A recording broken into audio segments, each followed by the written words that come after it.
agora então criar nossos primeiros visuais aqui no Power BI. Bora! Para criar visual é muito simples.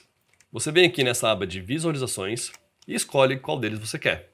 Então tem aqui ó, um gráfico de barras, um gráfico de colunas, gráfico de funil, gráfico de apenas um cartão simples, tabela e por aí vai.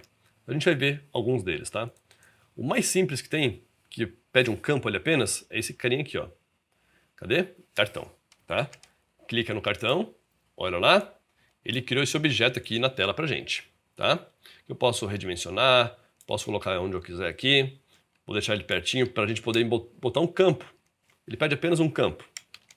Geralmente um campo numérico, né? Para a gente mostrar aqui algum número, alguma soma, uma média, alguma conta, né? Vou expandir aqui receita.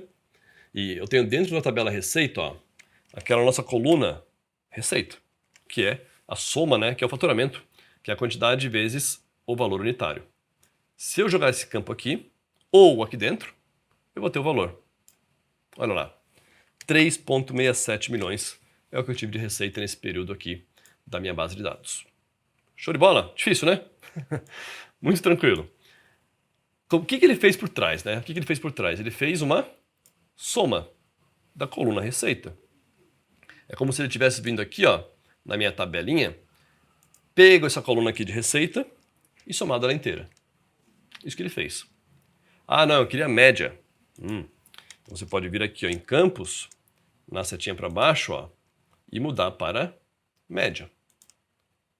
Aí você tem lá o valor médio, né, de cada uma das linhas. Então, em média, cada linha ali, né, cada venda, aliás, cada linha da minha tabela tem um valor de 70. Essa é a média, né, desse valor aqui, ó. Legal. Não, mas eu quero a soma. Então, deixa como estava. A soma. Vamos ver agora um outro tipo de gráfico. Vou jogar para cá. Então, você vai clicar fora para desmarcar ele, e aí você pode então escolher um próximo gráfico. Barras empilhadas, por exemplo. Gráfico de barras empilhadas, vou colocar aqui pertinho, ó, porque agora ele pede mais coisas, ó. Pede eixo, tem legenda, valores, múltiplos pequenos, ixi, tem coisa pra caramba, né? Vamos usar dois campos importantes aqui, ó, que é o eixo vertical, né? Eixo Y e valores, tá? Vamos supor que eu queira analisar receita por supervisor. Então eu vou botar aqui o supervisor em valor, aliás, supervisor no eixo, tá? E a receita em valores. Opa, tem dois supervisores. Beleza. Tem o Diogo e tem o Fernando. Ah, vamos fazer algumas modificações aqui de formatação. Queria botar, sei lá, um texto maior, ou queria botar aqui o número aparecendo. Você pode fazer aqui, ó. Todo visual, tá? Tem esse campo de formatar seu visual. Você clica lá, e aí tem aqui, ó, dentro do eixo Y, tudo que você pode mudar do eixo Y. Dentro do eixo X, tudo que você pode mudar aqui, tá? Por exemplo, se eu quiser botar o valor ali, ó, rótulo de dados, clica lá. Apareceu, tá? Agora um detalhe bem importante, tá? Dependendo da sua versão do Power BI, esses botões podem mudar um pouco de lugar. Então depende aí de quando é que você está assistindo esse vídeo.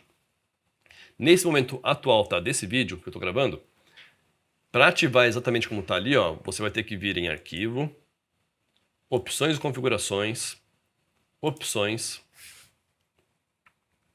e ativar aqui ó, dentro de recursos de visualização essas opções aqui todas, tá? O que é isso? Isso aqui é uma opção que o Power BI oferece, tá? Para você testar funcionalidades que ainda não estão na versão final, vamos dizer. Então eu sempre venho aqui e marco tudo. Todo mês tem coisa nova. Marca, dá um ok, fecha e abre o Power BI, aí você vai estar com o Power BI exatamente aqui, igual o meu, né? Se você, claro, estiver assistindo o vídeo nesse mesmo período, tá bom? Beleza, vou deixar para formatar visuais mais para frente. A gente vai ter uma aula somente de visualização de dados, né? De design de dashboards, e aí eu vou poder formatar tudo que eu quiser. Vamos criar mais um tipo de visual aqui. Vamos lá. Quero criar, por exemplo, uma matriz, tá? Uma tabela dinâmica semelhante à do Excel aqui. Aí, ó, é esse carinha aqui, ó, matriz. Clica lá, tá? E a matriz pede, ó, linhas, colunas e valores. Vamos supor que eu queira criar uma hierarquia, tá? Com o próprio supervisor aqui, ó. Supervisor em linhas. Quero botar o vendedor logo abaixo. olha só. E eu quero botar aqui a receita em valores. E a quantidade também. Então eu vou botar a quantidade aqui antes, ó. Você pode reordenar, tá simplesmente mudando aqui a ordem.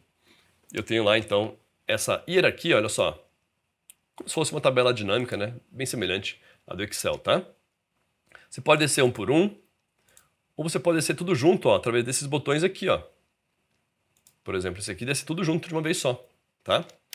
Esses botões são chamados de Drill Down. Você pode descer na hierarquia, pode cavalcar ali, né, o dado, né, chegar lá no último nível através desses botõezinhos aqui, tá? E você pode ter quantos níveis quiser. Você que define aí a sua hierarquia aqui em linhas. Beleza, mais um gráfico aqui, vamos lá. Cliquei fora, desmarquei. Quero criar agora uma análise ao longo do tempo. Quero analisar a receita, né, a tendência da receita ao longo do tempo. Vamos usar então um gráfico, ó, tanto de linha ou diária, tanto faz, né? Eu vou usar o diário que eu gosto que fica essa sombra embaixo dele. Você vai ver já. Para um gráfico diário, tá? Eu tenho que botar no eixo o quê? O tempo, a data. Se eu quero analisar ao longo do tempo, vou usar a data aqui, ó, no eixo. E em valores, a receita também. Tá lá. Ixi, ficou um ponto só. Por quê? Olha só o que ele fez no eixo, ó. Ele quebrou a minha data em ano, trimestre, mês e dia. Ele criou uma hierarquia pra gente, automática, né? E eu posso descer nesse nível aqui através do quê? Dos botões de drill down que tem aqui, ó. Ó, tá aqui, ó. Se eu descer por aqui uma vez, ano e trimestre. Se eu descer mais uma vez, ano, trimestre e mês. Então eu tenho aqui a minha curva, né, de receita ao longo dos meses, ó. Tá vendo lá que ele, como se ele tivesse concatenado, né, o ano, o trimestre e o mês. Tá aí. Famoso drill down. Bem importante, tá? Pra gente ir entrando, né, lá no nível mais detalhado possível a partir de um certo ponto. Beleza. Vamos organizar isso aqui? Porque agora eu quero fazer uma pegadinha com você aqui. Olha só. Quero criar nesse visual aqui, eu quero trocar ele. Eu não quero receita por supervisor, não. Eu quero receita por grupo de produto. Então eu vou tirar fora o supervisor. Tirei, tá? E o grupo de produto tá onde? Tá lá em cadastro de produto. Cadastro de produto. Grupo de produtos aqui, ó. Ó, vou jogar ele aqui. Ixi. Tudo igual. Tudo igual. Estranho, né? Se eu botar em tabela, ó. Eu consigo ver o número lá tudo igual. Olha só aí, coincidência. É o mesmo valor do total, ó. 3,7 milhões, né? 3,667. Por quê, hein? Porque aqui no Power BI a gente ainda não definiu como é que essas tabelas conversam, né?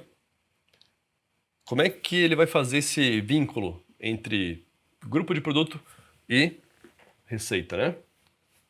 Se ele não sabe como é que essas tabelas se conversam. Você tem que criar um relacionamento entre eles aqui, ó, na aba de modelo. Para isso que serve essa aba de modelo.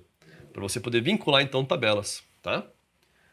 Qual é o campo em comum entre essas duas tabelas aqui? Bom, eu tenho um CD produto lá. E aqui tá com outro nome, mas não tem problema, tá? Tá código de produto aqui. Esse é o campo em comum.